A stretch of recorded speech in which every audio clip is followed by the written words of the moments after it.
തിരുവനന്തപുരത്ത് ബി.ജെ.പി. കൗൺസിലർമാർ റോഡിലെ കുഴിമൂടി പ്രതിഷേധിക്കുകയാണ്. സ്മാർട്ട് സിറ്റി റോഡ് നിർമ്മാണം സമയബന്ധിതമായി പൂർത്തിയാക്കാത്തതിൽ ആണ് ഈ പ്രതിഷേധം. അഖിൽ ഷാ അൻസാർ വിവരങ്ങൾ നൽകാനുണ്ട്. അഖിൽ ഷാ, വ്യത്യസ്തമായ രീതിയിലുള്ള ഒരു പ്രതിഷേധമാണല്ലോ ബി.ജെ.പി. കൗൺസിലർമാർ തിരുവനന്തപുരത്ത് ഇപ്പോൾ നടത്തിക്കൊണ്ടിരിക്കുന്നത്. എന്താണ് വിവരങ്ങൾ?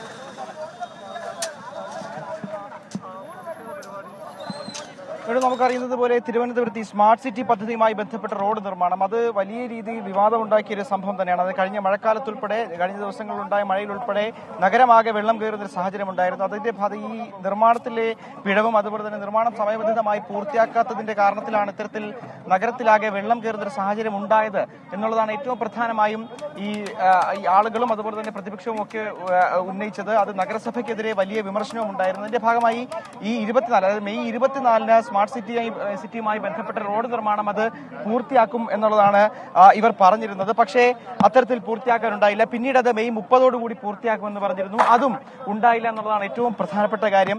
അതിന് പിന്നാലെയാണ് ഇപ്പോൾ അടുത്ത മാസം 15-ന് മാത്രമേ ഈ സ്മാർട്ട് സിറ്റി റോഡ് പൂർത്തിയാകൂ എന്നുള്ളതാണ് ഇപ്പോൾ നിലവിൽ അധികൃതർ അറിയിക്കുന്നത്.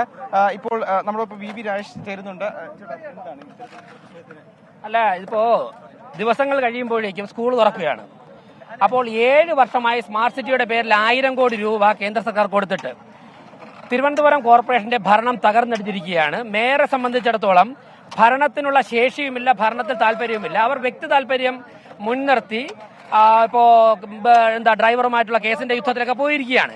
അവർക്കൊന്നും ജനങ്ങളുടെ കാര്യം നോക്കുവാൻ വേണ്ടി സമയമില്ല. അപ്പോൾ 7 വർഷം കൊടുത്ത പണം ഇതുവരെയും ചെലവാക്കി ഈ പ്രശ്നങ്ങൾ പരിഹരിക്കാൻ സാധിച്ചിട്ടില്ല. സ്കൂൾ തുറക്കുമ്പോൾ ഇവിടെ ഇപ്പോൾ കോട്ടൺ സ്കൂളാണ്. ആയിരക്കണക്കിന് കുട്ടികൾ, കൊച്ചു കുരുന്നുകൾ ഉൾപ്പെടെ പഠിക്കുന്നുണ്ട്. ഇവിടെയൊക്കെ തന്നെ അംഗനവാടികളുണ്ട്. പാവപ്പെട്ട വീട്ടിൽ നിന്ന് കാറിൽ നിന്നും കൊണ്ടുവിടാൻ പറ്റാത്ത 100 കണക്കിന് കുട്ടികളാണ് ഇതുവഴി തലങ്ങും വിലങ്ങും പോകുന്നത്. അപ്പോൾ ഈ വലിയ കുഴികളും അതിനകത്ത് കമ്പിയൊക്കെ ഉണ്ട്. ഈ കുട്ടികൾ ഇതിനകത്ത് വീണിട്ട് അപകടങ്ങൾ സംഭവിക്കും. വലിയ മഴയാണ് വരുന്നത്. തിരുവനന്തപുരം മുഴുവൻ വെള്ളപ്പൊക്കത്തിലാണ്. അപ്പോൾ തീർച്ചയായിട്ടും ഞങ്ങൾക്ക് ഒരു പ്രതിപക്ഷ പാർട്ടി എന്നുള്ള നിലയ്ക്ക് ജനങ്ങളുടെ ജീവൻ സംരക്ഷിക്കേണ്ട ബാധ്യത ബിജെപിയുടെ കൗൺസിലർമാർ ഏറ്റെടുത്തു. ഇവരൊക്കെ തന്നെ വീട്ടമ്മമാരാണ്. ഈ കൗൺസിലർമാരൊക്കെ തന്നെ വീട്ടമ്മമാരാണ്.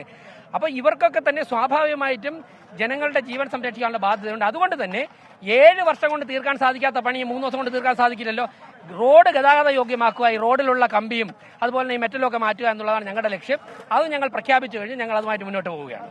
അതായത് വളരെ പ്രതീകാത്മകമായ പരിഹസിച്ചുകൊണ്ടുള്ള സർക്കാരിനെ തന്നെ തിരുവനന്തപുരം കോർപ്പറേഷനെ പരിഹസിച്ചുകൊണ്ടുള്ള ഒരു സമരമാണ് നിലവിൽ ഈ കോർപ്പറേഷനിലെ ഈ ശരി, വ്യത്യസ്തമായ ഒരു സമരത്തിലേക്ക് കടന്നിരിക്കുകയാണ് തിരുവനന്തപുരം നഗരസഭയിൽ ബി.ജെ.പി. കൗൺസിലർമാർ. പ്രതിപക്ഷത്തിന് ഈ മഴക്കാലം എത്തുമ്പോൾ ജനങ്ങളുടെ സുരക്ഷയിൽ ആശങ്കയുണ്ട്. അതുകൊണ്ടാണ് ആ ഉത്തരവാദിത്വമാണ് ഈ പ്രതിഷേധത്തിലൂടെ നിർവഹിക്കുന്നത് എന്നാണ് വി രാജേഷിന്റെ പ്രതികരണം ഇപ്പോൾ നമ്മൾ കണ്ടത്.